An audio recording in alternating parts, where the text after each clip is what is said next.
pasal 21. Jangan panik dulu ya, ini bukan pertanda buruk kok, melainkan bukti nyata bahwa kamu ada ikut kontribusi terhadap negara melalui bayar pajak.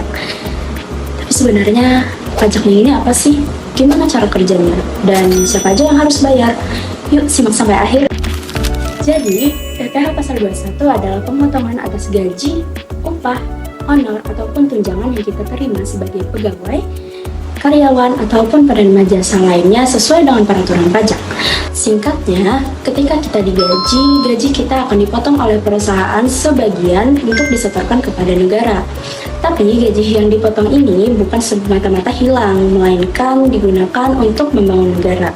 Contohnya adalah untuk biaya pembangunan, pendidikan, dan juga fasilitas publik yang bisa kita nikmati sehari-hari.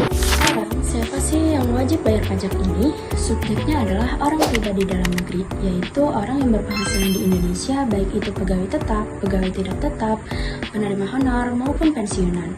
Objeknya adalah penghasilan, gaji, bonus, uang lembur, uang tunjangan, sampai pensiunan juga termasuk.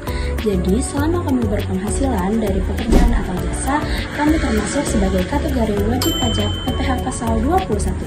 Sebagai wajib pajak, kita punya dua hal penting, yaitu hak dan kewajiban. Haknya adalah kita berhak menerima bukti pemotongan pajak setiap tahun dari tempat kita kerja. Itu bukti kalau pajak kita udah dibayar. Kewajibannya adalah kita wajib melaporkan SPT tahunan ke Direktorat Jenderal Pajak. Jadi meskipun pajak kita udah dipotong otomatis, tapi kita wajib melaporkannya supaya status pajak kita bersih dan adil. Setiap orang yang punya penghasilan wajib bayar pajak ini nggak ya? Dan gimana mekanisme pemotongannya?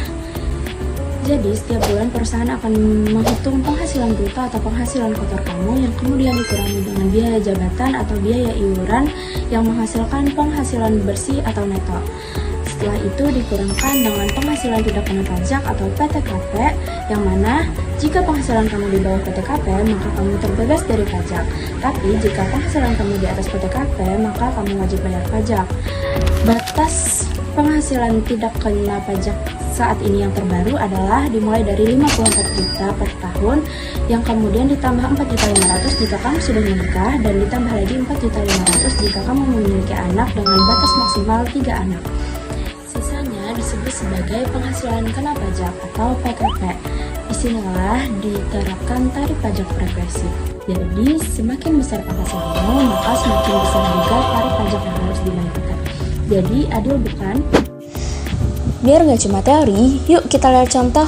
Kak Pajar adalah seorang karyawan di PT Kopma Unila yang menjabat sebagai Kepala Divisi Kesekretariatan dengan penghasilan setahunnya sebesar 250 juta dengan status Kak Pajar sekarang single. Gaji yang diterima Kak Pajar tadi belum dipotong iuran BPJS Ketenagakerjaan sebesar 500.000 dan biaya jabatan sebesar 1 juta. Maka berapakah besarnya pajak PPh pasal 21 Kak Pajar? Mari kita hitung dengan menggunakan tarif pasal 17 progresif. Penghasilan bruto Kak Pajar ditambah dengan iuran BPJS dan ditambah biaya jabatan, maka menghasilkan penghasilan neto sebesar 248.500.000. PTKP Kak Pajar itu sebesar 54 juta karena Kak Pajar termasuk orang yang belum menikah. Dari penghasilan neto tadi dikurangkan dengan PTKP Kak Pajar, maka menghasilkan penghasilan kena pajak sebesar 194.500.000. Setelah itu kita hitung menggunakan tarif progresif pasal 17. Kak Pajar masuk ke dalam golongan kedua. Maka dari itu kita hitung 60 juta dikali dengan tarif 5% sebesar 3 juta. Lalu PKP Kak Pajar tadi dikurangkan dengan 60 juta tersebut, maka dapatlah 134.500.000 dikalikan dengan tarif 15%, maka didapat hasil 20.175.000.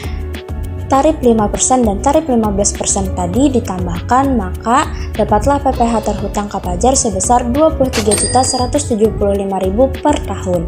Nah, kalau dibagi 12 bulan sekitar 1,9 juta per bulan. Wajar kan kalau gaji terasa berkurang di slip gaji? Nah, sekarang kamu udah tahu kan kenapa gaji kamu suka berkurang sendiri. Pajak itu bukan beban, tapi bentuk partisipasi nyata buat negara. Dari pajak inilah jalan dibangun, sekolah berdiri, dan layanan publik bisa berjalan. Jadi, kalau nanti lihat potongan PPh 21 di slip gaji, jangan kesel, senyum aja karena kamu sedang berkontribusi untuk masa depan Indonesia. Yuk, sama-sama jadi warga yang melek pajak dan bangga bayar pajak.